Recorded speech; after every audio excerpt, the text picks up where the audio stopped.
By now, I'm sure you're all sick of hearing about this corporation. How many dark secrets can this place possibly have, you ask as you roll your eyes. Please bear in mind, though, just how large this company has become and how long it's been around. This company likely has its tendrils wrapped all around your childhood. I remember growing up, watching so many of their movies, practically raised by them when my mother didn't want to bother with me and would just plop me in front of the TV. I'd sit for hours watching animated lions teach me lessons, watching a mouse whistle show tunes on a boat. These memories infected my mind. My love for Disney and its creations started young. I would sit in class trying to redraw my favorite characters. What started as disastrous scribbles on lined paper turned into refined art on an easel as the years passed by. As those years passed, I watched the animation in the movies I was growing up with increase in quality, and before long, my dream to be a part of the team making the movies that could shape childhoods began. Now, I wasn't ignorant to the darker side of Disney. The controversies that surround the company that was slowly absorbing whatever properties it saw as financially beneficial, all the secret messages found in movies, or the more nefarious people that work there. I wanted to be a positive cog in the machine, though. To be given an opportunity to teach a kid halfway across the globe about friendship. Through a lot of hard work, college experience, and connections that one of my professors had, I was able to apply for a position at Disney. The process was admittedly pretty nerve-wracking, but I had a solid portfolio of art pieces. There were drawings that I had made with Disney's animation style in mind, and some with my artistic voice. They liked that I was showing reference to Disney without trying to pander to them. It all took some time, but eventually, I was walking into my first day as a Disney employee, and needless to say, I was excited. And yes, I had to sign an NDA, several actually, all of which I'm going to be breaking to tell you this story, but I'll cross those repercussions when they get to me. When I first started there, as you would expect, I was doing a lot of the grunt work. Sometimes I felt like I've spent more of my time behind a broom than I did in front of a computer or with a piece of paper. Over time, though, I started being trusted with more and more opportunities, cleaning up unfinished drawings or offering my input on cells. That kind of stuff, and the more of it I did, the responsibility I was being given. I was always under someone's supervision, but I was able to start animating, which was like a dream come true. I worked as hard as I could, making sure the quality of my work continued to improve, as I pushed myself to be better all the time. Over the years, this helped me raise through the ranks and gain a lot of trust when it came to working on the products that the company put out to the public. When you stand to earn money like Disney does, you try and keep mistakes out of your properties. After a while, I was assigned to work on preparing a movie for a re-release, which meant that for a short time, it was coming out of the vault. We were supposed to go in and tinker with any frames that looked off and try to modernize the animation quality. It was going to be marked as an HD release, so they wanted it to look as clean as possible. It was a small team of people that I was a part of that got to access the vault, so to speak, which is a lot less magical than it sounds. We were given hard drives in a separate room with powerful computers. The hard drives were the vaults, so to speak. Before I even began working on the project, I was forced to sign legal documents after legal document. It made sense. I was basically being given the entire Disney catalog and their files. Some of the things I had to sign made it sound like some mafia boss was going to track me down if I divulged any information. I'm hoping that's not the case. Regardless, we started getting to work. We pulled the necessary files and would go through frame by frame, making everything smoother and more digital. It was tiring work, as each frame had to be meticulously looked over and submitted. If it was rejected, we'd have to redo it. So I was typically in the office pretty late and would plug overtime whenever I could. I had bills to pay after all. My coworkers, though, not so much. They would always be out of their chairs whenever the clock told them it was time to leave, so I was alone in my particular area often. It took me a while to notice that was even happening, as I was focused on what I was doing. Well, one night, while I was working on an incredibly detailed section of frames, a lot of cityscapes and movements, my eyes started to hurt from the strain. I decided to give my eyes a moment to rest after submitting a frame. If it wasn't up to par, it would be rejected the next day, as no lead animators were in at the time. So I leaned back in my chair and looked around at the dark, empty office. Rubbing my eyes, I peered up at the soft red light on the security camera in the room. Pretty sure it was there to make sure one of us didn't take one of the hard drives and run. But my computer was positioned in such a way that the camera wasn't able to see my computer screen. Looking back at my screen, I accessed the hard drive to get to the next frame I needed to work on when I felt a ping of curiosity. I had the entire Disney catalog at my fingertips. I figured I was resting my eyes anyways. If I got caught, I could say I opened the wrong file or I was just looking for a reference. I figured that no real harm could come from any of it. It was just movies people already knew about, right? Well, not so much. You see, as I flipped through the various folders, I saw everything. Sure, there were a lot of movies from my past, and it was cool to look at the digital cells and such, but there were also more sensitive movies. Ones that don't hold up in this social climate. Stuff like Song of the South or movies with similar issues. Then there were the products that were either never finished or never put out. And some of them were just different than what I could have ever expected. There were so many files that it felt like the archive was unending. There were videos either half-finished or done about some of the other stories you might have heard about Disney. A graphic depiction of Mickey pulling his head off, or Mickey walking down the street like in the story about the cursed AVI. Initially, I thought that these were pretty funny. Some of them got pretty gory, but I thought it might just be the animators having some fun with the internet stories. All those types of files, though, had attached documents that dox the individual that came up with the stories. Their addresses and family members, all in a line of text, which just created a sinking feeling in my stomach. It was as if those people that created rumors or fictional stories were being monitored. Then there was a series of short films in a collection titled All Chopped Up. The series included some old-fashioned animations of various mainstay Disney characters in various stages of decomposition. A lot of work was put into these cells. Each frame was titled as if they represented a quick passing of time. 1 year, 2 year, 3 years. The process of decay was so finely detailed that it was nauseating. Furthermore, each character seemed to have a different cause of death that affected their process of decay. Pluto's skin was bloated and sore like he had drowned. Donald had been hacked into pieces and the edge of his skin decayed more quickly. I couldn't possibly imagine the functional uses of such cells. Looking at just how much detail there was, someone had to have worked hours upon hours to accomplish the effect. I didn't go through all of them, but those files went on for a while and even began to include names of more modern events. Before I clicked off that folder, I watched one more. This time, it looked like Goofy had been stretched to a cartoonish degree. His skin was pulled to the point that it was tearing, blood acting as trails of sugar, causing bugs to swarm him. It nearly made me sick, but as the video ended, I saw a quick slate that read, Reference 338. It was only there for a frame. That was enough of that folder, though. I clicked off when I scrolled down to see the names of the videos were involving more modern characters. I needed a moment for my stomach to settle back down, so I just scrolled around looking at the various file names until one caught my eye. The title was simple enough to spark intrigue. WW. Clicking on the file, once again I was greeted with an assortment of video files.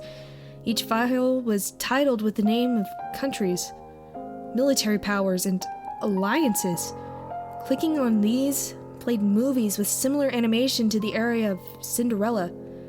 Each video depicted, once again, various Disney characters, but this time they were engaging in wartime activities. Cartoon bombs with cheerful expressions dropped out of singing planes and landing on strips of land that also had faces. Shock, terror, screaming out at the bombs landed. All the states and countries were labeled. There was a scene of the characters with rifles shooting bullets across a field. The bullets would act like flies buzzing around until they would eventually find their target, landing in the side of a soldier's skull, dropping them to the side. The characters celebrated their win by dancing over the dead bodies of their fallen enemies, waving a flag, which in this particular video represented Japan. The more I looked, the more it became clear what I was seeing. As I saw Mickey Mouse cartoonishly dressed up as a German, I would have laughed if he wasn't cutting the throats of tied-up forces. Each video depicted an army backed by Disney characters, defeating an opposing army with ease. It was propaganda. Military propaganda. Disney was ready to take any side at any war they saw fit. Whether they were looking to be on the winning side or make a financial gain from the affair, they were ready to drop a video at a moment's notice. I looked up the dates these films were made. All of them after 1945. Shortly after World War II ended, they got to work on these videos.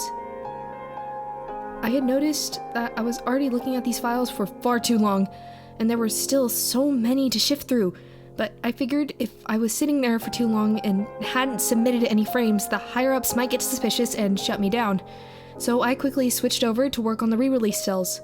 I got 2 of them down quicker than I had ever had. I submitted them knowing they would be rejected, but I needed to make it look like I was busy. There was such a sinking feeling in my chest about what might happen if they found out what I was doing. Maybe they knew I would peek, that just the act of looking at their files would scare me into silence, not to mention all the NDAs that likely signed my life over to them. A few hours after I was supposed to have left, I finally turned off my computer and went home. Getting sleep was rough. Normally, I was so mentally drained I could flop onto my bed and just wait for slumber to grasp me. That night, though, I was constricted by the thoughts and images of what I had seen. Not to mention, mentally reread the file names, trying to figure out if I had missed anything of note. Deciding I would try again the next day. Owing only to some sick fascination. Like when something hurts you, but you do it again. Like licking batteries when you were younger. I think other people did that. The next day, I was obviously fairly tired. I downed 1 cup of coffee after another, trying to perk up. Try to not show my fatigue. As I walked into the room where I worked, I saw a post-it note on my desk. My heart sinking when I read that one of the lead animators wanted me to see him. I'd been there for a few years, and I hardly ever directly spoke with those above me. Nervously, I stepped into his office, awaiting whatever may come. I was surprised when he admired me for the extra work I was always putting in, going so far as to offer me a raise. He said he hoped to continue to see such an effort from me, and that the work I had submitted last night was exceptional. I was happy for a moment when he mentioned that he liked the work I did, though I got worried. He knew the last 2 cells I had submitted were off. They were shoddy work I barely tried on. He knew that. I knew that. I felt a warmth run up my spine. Excusing myself, I rushed out to the room, citing that I was excited to get back to work, and made my way to the computer. It was a drag, waiting for the others to leave. I didn't want to risk asking if they had peeked at any of the files. I didn't want to open any dialogue with them. Still, I worked diligently and communicated with my team. I planned to concentrate harder and get through more cells than I had the previous day, but save a few so I could submit them periodically after my coworkers left. As the hours ticked on, I anxiously worked away, putting my best foot forward and barely breaking to take a sip of water. When my shift ended, most of my coworkers got up and left except for one. I kept looking over at him, hoping he'd leave. He expressed that he just had his cell to finish up, and he was also gone within a few minutes. There I was again, alone in my little isolated workspace. I opened a few tabs, getting my cells ready to submit with the press of a send button. I had 3 perfect fixes ready to submit that looked like I had worked hours on. Before long, I was searching through the vault once more. I came across a folder named Alternate. It was no surprise that there's a decent amount of death in Disney films. Parents seldom make it past the 10-minute mark, not to mention a lot of Disney pulls inspiration from old fairy tales that are typically more brutal than their on-screen adaptations. Alternate consisted of the less kid-friendly scenes in movies. Remember when we hear Bambi's mother get shot off screen? Well, there were cells that showed the bullet piercing her flesh. For far too long, she struggles to stand up and trot in Bambi's direction, desperately calling for Bambi to keep running. She pulls her increasingly limp body, painting a red streak in the snow. I was able to watch as the life left her eyes. Same thing with one of my favorites, Lion King. I never wanted to see Mufasa get brutalized like that. To see hooves clacking against his skull, pressing into his stomach and breaking his ribcage. His stomach rising and falling until it failed to rise again. I got out of those files quickly. The company was already becoming so tainted, I didn't want to ruin the good memories that I had. There was a file named Employ that contained files on each of the workers, containing their information and even a cartoon drawing of them.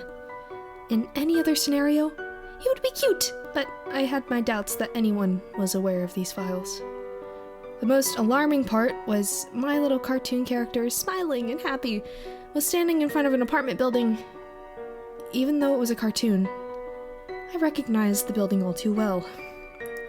I didn't want to look for anyone else's files and invade their privacy, so I backed out of there too. Switching over, I sent a file to submit. I knew it wouldn't be looked at until the next day. I returned to the files. My fingers hovered over the mouse button for a while. A folder titled RW References. There had been so much bizarre horror that I questioned if I should even click further. Maybe though, if I found one folder that contained nothing special, just spare cells that no one ever found a use for, or something innocent, I could log off for the night and feel even slightly better about myself and who I was working for. Before clicking onto the folder, I made sure to send in another cell, planning to send my last one before I left. My fingers felt like a hammer onto the mouse. Pressing firmly on the plastic, the folder opened. I was relieved to see the contents. Black and white photos of people standing in front of a wall doing silly poses. RW must have stood for real world. I even laughed a little bit, looking through these photos of people standing around, laughing. They made funny faces and used props to set scenes.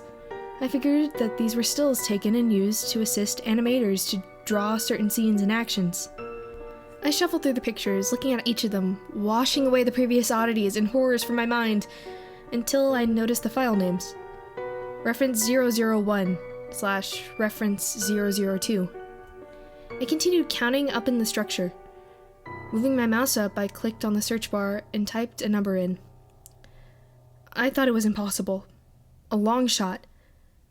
I had to know, though. I had to feel that light shock of electricity running on the tip of my tongue.